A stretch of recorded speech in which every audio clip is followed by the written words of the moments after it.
जय श्री कृष्ण। कैसे हैं आप? प्रारंभ करें। पार्थाय प्रतिबोधितां भगवता नारायणेन स्वयं व्यासेन ग्रथितां पुराणमुनिना मध्ये महाभारतम् अद्वैतामृतवर्षिणीं भगवतीम् अष्टादशाध्यायिनी अम्ब त्वामनुसन्दधामि भगवद् गीते भवद्वेषिणी।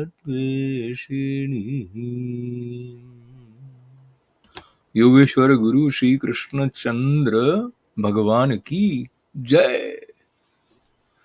जय जयकार के साथ बात की शुरुआत जब आज कर रहे हैं तो 11वें अध्याय में हम हैं और हमारे साथ हैं श्री कृष्ण और उनके साथ हैं अर्जुन।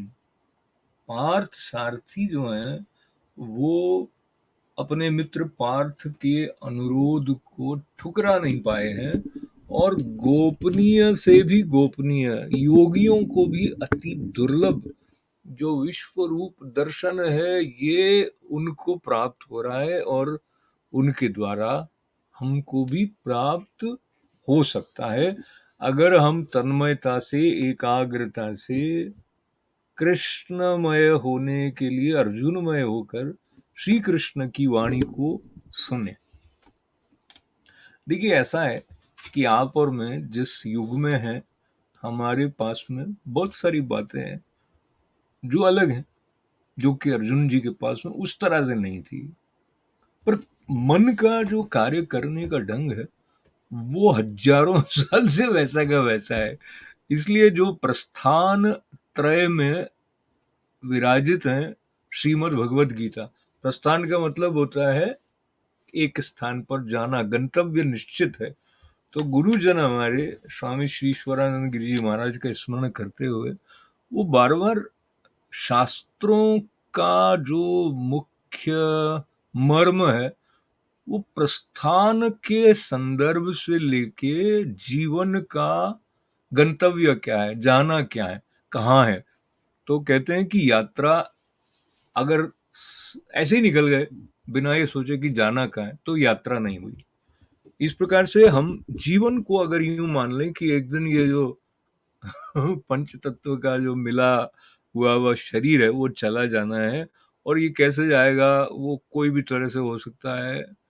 बहुत सारे तरीके हैं, मैं उनका उल्लेख करके आपको और मुझे डराना नहीं चाहता क्योंकि हमारे अंदर से मृत्यु का भय गया नहीं है। तो शास्त्र तो हमें मृत्यु के भय से दूर करते हैं, अमृत में स्नान करवा देते हैं, पर हम करना चाहें तब होता है वो। बहरहाल मैं बार बार अपनी तरफ आ जाता हूँ इसलिए आपको भी उसमें सम्मिलित कर लेता हूँ। प्रस्थान की बात को लेते हुए प्रपत्ति के बिना प्रस्थान, ये जिस तरह से शास्त्र में गुरु शिष्य परंपरा से प्रकाश खुलता है वो खुलता नहीं है। तो 3 प पकड़ते हैं गुरु चरणों का आश्रय लेते हुए, जिसमें से एक तो प्रस्थान है। तो प्रस्थान करने से उत्साह रहता है, कहीं जाना है और कैसे जाएंगे पता है तो फिर आनंद आता है। दूसरी बात क्या है कि जो बताने वाला है उसकी बात सुनेंगे नहीं तो फिर रास्ता स्पष्ट नहीं होगा। उसको हम प्रपत्ति कह दें, उसको हम शिष्यत्व का भाव कह दें। तो प्रस्थान के बाद में आ गया प्रपत्ति। और श्रीमद् भगवद गीता में भी तीसरा पद जो है वो है प्रसाद। और प्रसाद प्रचुर मात्रा में जो माखन चोर बचपन में रहे हैं वो कृष्ण नित्य लुटाते हैं। उसी प्रसाद का एक स्वरूप विश्वरूप दर्शन है।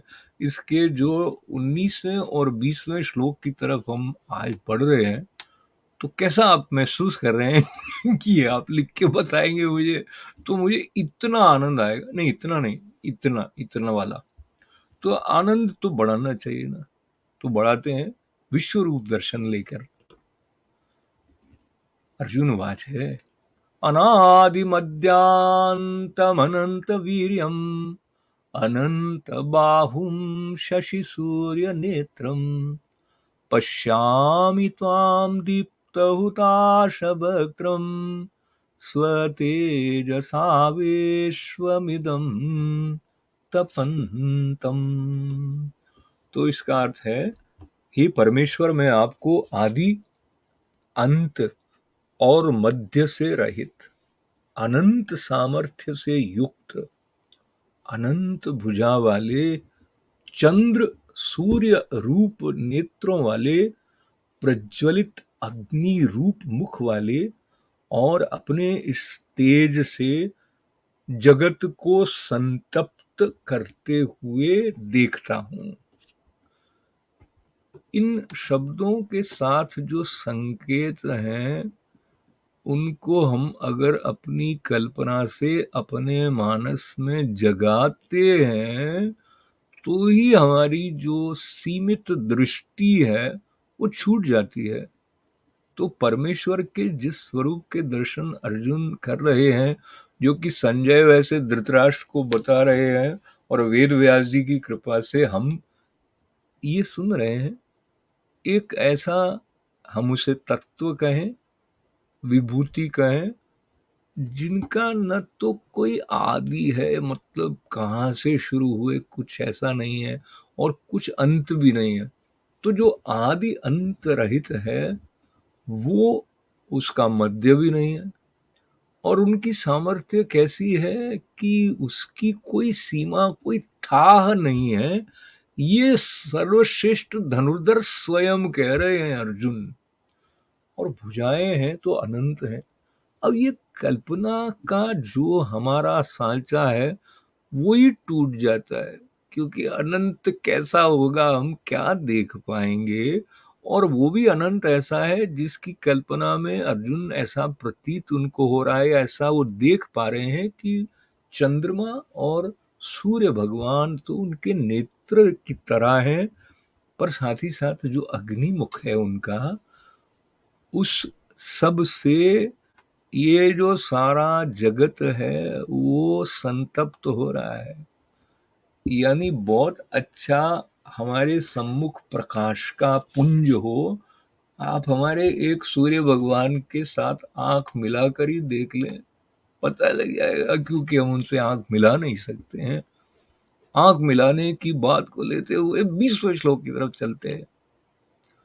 द्यावा पृथिव्योरिदमन्तरं हि व्याप्तं त्वयैकेन दिशश्च सर्वाः दृष्ट्वाद्भुतं रूपमुग्रं तवेदं लोकत्रयं प्रव्यथितं महात्मन्। अब देखिए, पहले तो उन्होंने बहुत निवेदन किया, आग्रह किया, विनय, कि मुझे आपके विश्वरूप के दर्शन करा दो। अब क्या स्थिति हो गई है? कहते हैं, हे महात्मन, ये स्वर्ग और पृथ्वी के बीच का संपूर्ण आकाश और सारी दिशाएं एक आप से ही परिपूर्ण हैं। तो जो 16 कला संपूर्ण श्री कृष्ण भगवान का अवतार है, वो यहाँ पर अपने विराट स्वरूप को प्रकट कर रहे हैं। तो सारी दिशाएं उन्हीं से ओत-प्रोत हैं। ऐसा कहने के बाद क्या कह रहे हैं अर्जुन जी? आपके इस अलौकिक और भयंकर रूप को देखकर तीनों लोक अति व्यथा को प्राप्त हो रहे हैं। हम जो सामान्य रूप से पहचानते हैं, उससे परे का कुछ ऐसा दिख जाए तो वो हमको असहज कर देता है। तो हमारी सहजता बनी रहे, ऐसी जो एक कामना अर्जुन जी की रही थी, वो उसका धीरे धीरे संकेत कर रहे हैं।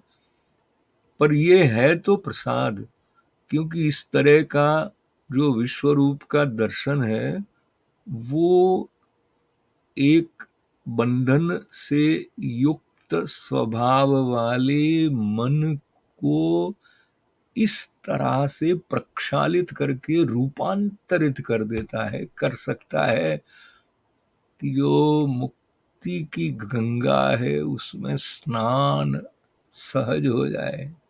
ये प्रसाद है।